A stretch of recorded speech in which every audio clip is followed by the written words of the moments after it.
Well, is there a war on success? Big question there. Everybody wants to earn lots of money, but sometimes there's a fallout for the people who make it to the top. Our next guest was criticized for buying an amazing new multi-million-dollar home, even though he paid for it in cash and still lives debt-free. So why do some people think that being wealthy is just wrong? Dave Ramsey is the best-selling author of The Legacy Journey, and he joins us now from Nashville. Dave, good morning to you. So did you expect that people were just going to come after you for just working hard toward a home and paying it with cash? Well, yes. We have a war on success going on in America. Yeah. You know, the left fringe has a real agenda, and the agenda is to give the government more power and the government more control. And in order to do that, they're spreading three really huge myths out there: that wealth is evil, that the little man is trapped and can't get ahead. And, of course, they're continuing to spread this wealth inequality message, which is also, got a faulty logic to it, because if you work harder, you should make more. Yeah. And you have lived in this house, I understand, for a couple of years, but social media just right now catching up to it. I read, and you saw it on Twitter or whatever, and you wanted to get involved.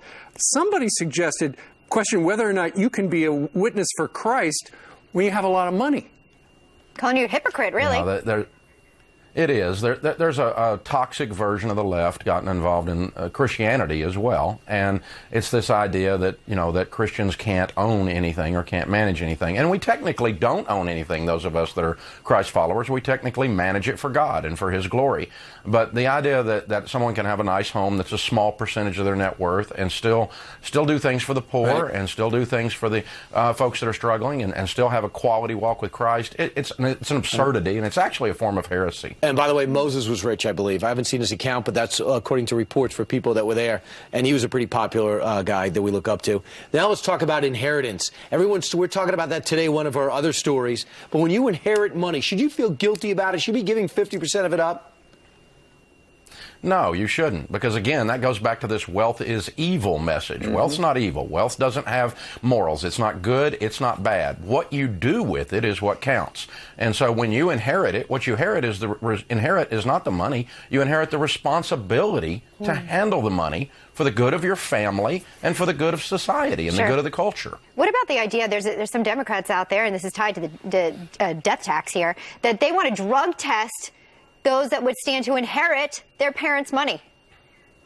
Yeah, there's a whole movement within the wealth inequality thing that destroys a person's life's work. You work your whole life, you build an estate to change your family tree, and then wealth is evil, and the only people that are allowed to manage it is the government, so we must take it away from the very people who earned it. And it's a politicized thing, but the problem with it is it's a broken philosophy, and we're teaching people that success is bad. And now we've got 19% of the males under 30 living in their mommy's basement, right, because success is bad. Dave, it's the first time I remember ever having these discussions. It's only happened over the last 6 years that people all of a sudden are thinking about this and bringing this up. It's unbelievable. It hit your home as well.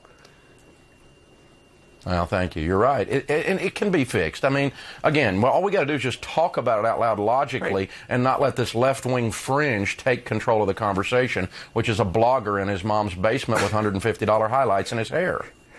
Sounds great. Is that what it costs? You've pictured. I had no idea. That's expensive. Right, yeah. Highlights aren't cheap. That's highlight equality. How do you know? Oh, His book is called The Legacy Journey. Dave Ramsey, friend of the show, joined us from Nashville. Thank you, sir. Thank you, Dave. And we like your highlights. Thank you. Good to be with you guys. Oh, that was fun.